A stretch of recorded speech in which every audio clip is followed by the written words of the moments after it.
Now, it still remains to be seen how the White House will respond to today's court decision blocking his tariff plan. But there's a lot to talk about. My first guest tonight is our friend Armen Kurdian, conservative strategist, retired Navy captain, up late with me live tonight here on the Final Five. Hey, Armen, good to see you again.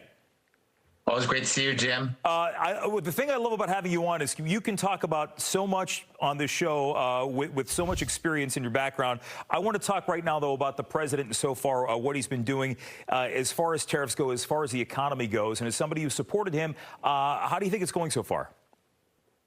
Well, from the economy, I would say it's generally positive. I think he learned from what he did when he tried to go a little bit too far with tariffs all over the world. Even the conservative Republicans were publicly and privately telling him, you can't do this. This is really, really serious, and having him pare back. I think ultimately he's going to get a lot more trade deals and things that are favorable for the United States, and the unions are actually happy with that. As well. From the spending perspective and the big, beautiful bill, I think it is good, but I think it could be a lot better. I'm with a lot of the House and Senate conservatives that we need to be doing a lot more to cut spending. Yeah, and that seems to be what the sticking point is for some of these Republican senators, where the bill will next go, and they'll see if they get anything done by July 4th, which seems to be his target. Let's talk about the foreign policy front here, because as a veteran, you know that President Trump has been very adamant about trying not to get into other world conflicts, trying to pull back from some of that. But, you know, obviously the world's on fire right now, and we're seeing a lot of back and forth between the president and between Vladimir Putin. And as we see all of that play out right now, do you think the president's handling the situation to the best of his ability when it comes to Russia, which continues to be a very fraught one at that? I know the president believes that he has the ability to bring peace to that region, and he certainly has a lot more of a chance of doing that than the previous administration. But deal making, I don't think is really going to work with Putin. And I think it was necessary for him to try to reach out with that olive branch to try to say, hey, let's make a deal, let's come to peace, for no other reason than to demonstrate Putin's duplicity. I mean, he's pulled the wool over the eyes of presidents for the last 20 some odd years.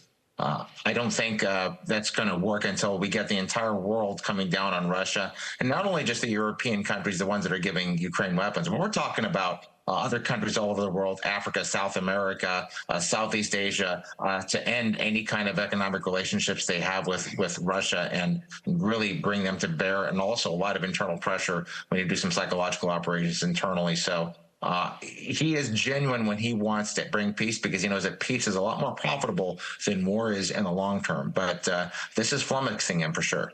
Yeah, and it's interesting because when he came in, the dynamic with Zelensky and Ukraine seemed to be, we sort of saw that U.S. involvement might be winding down. A lot of Republicans wanted to see that happen, but the president seems to be shifting, saying, look, Zelensky seems more willing to want to come to the table and talk about peace, which I don't think is a big surprise, all things considered. But is there a good dynamic to be had there between the president and Volodymyr Zelensky?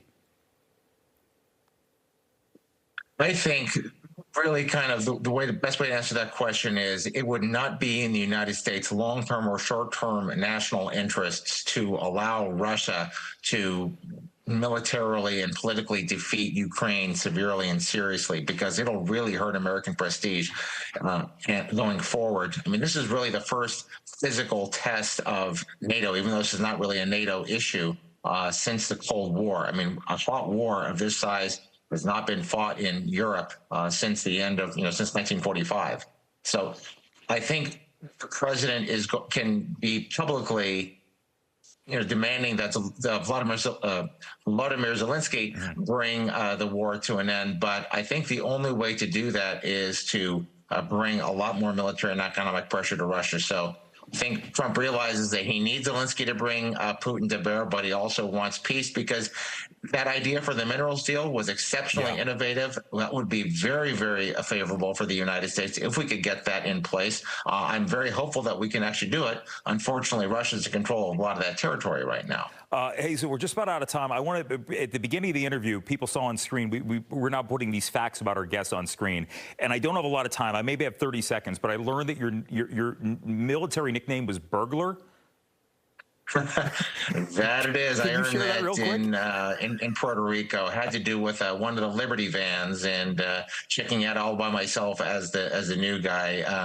A lot more serious sounding than it actually was, but kind of going forward, it's been it's kind of nice. It's kind of a nice, unique call sign, and even to this day, that's what people call me. I just wanted to make sure that was it was a nickname earned in jest and nothing more serious. I'm glad to hear that was the case. Hey, Armen, I appreciate you joining us as always. We always love having you here on the show, and we'll talk again soon. Absolutely, Jim. Have a great night.